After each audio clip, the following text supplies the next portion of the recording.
Right now, though, it is time to shine the spotlight on our young ones and give advice to our parents out there. We're talking about nature deficit disorder with our parenting expert, Nikki Bush. So we are now officially in autumn, yes, with the leaves changing colour and starting to fall off the trees. A reminder of how our lives are intrinsically linked to nature. And it seems that more children now than ever before are suffering from nature deficit disorder. This morning we're going to discuss this very interesting topic with our creative parenting expert, Nikki Bush.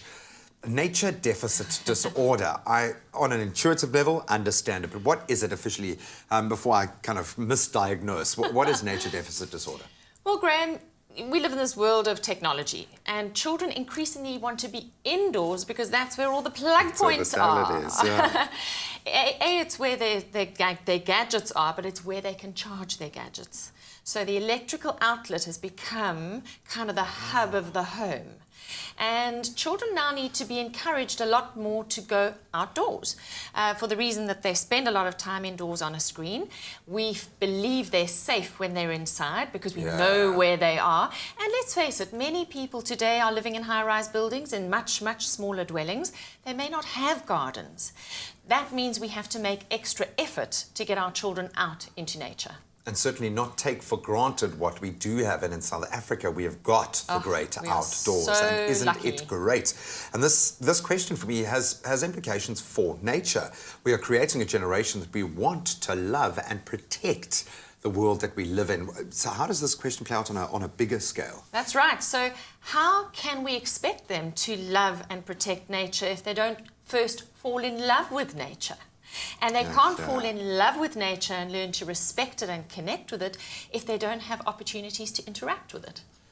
So how do we get them to fall in love? We don't want this to become a learning experience. Remember that at school they're like, all right, guys, get your books, let's go outside. You want them to actually experience and love nature for what it is, not as part of a learning exercise. Well, let's start with babies firstly. You know, there are so many babies today who literally scream in pain when their feet first hit the grass, because it's sharp and it's itchy and it's not what it feels like when you're inside.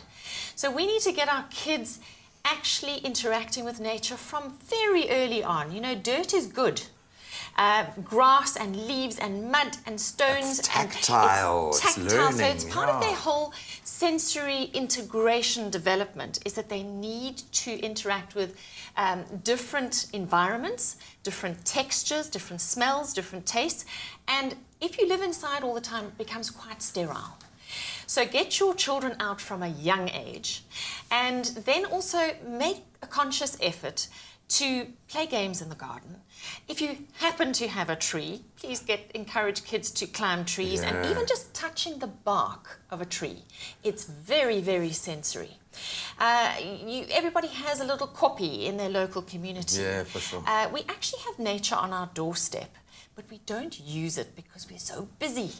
Oh, I absolutely love that. And it's good for your soul as it is for theirs. You know as an adult how much you get out of being in nature. And yet we seem to forget this with our children. Yes, you can help them build an immune system, but it's often where the imagination can really take flight as well. It's that sense of wonder and awe at how this universe actually operates and how things interact and interplay with each other. But as you said, it's also part of de-stressing. One of the first things I'll do when I get off my plane from being in Cape Town is... As stressful as Cape Town is, you know. Is to take, well, when you're in a rush, is to take my shoes off and go and walk on the grass and take a big deep breath and look at my garden. And it's such a pleasure and such a blessing. In fact, do that right now. Go outside and listen to the wind blowing through the trees and just take a couple of deep breaths and you'll understand what we mean. So we got some great creative ideas of how you can get your children to fall in love with nature this autumn. Get them outdoors. We'll continue our discussion with Nikki a little bit later in the show.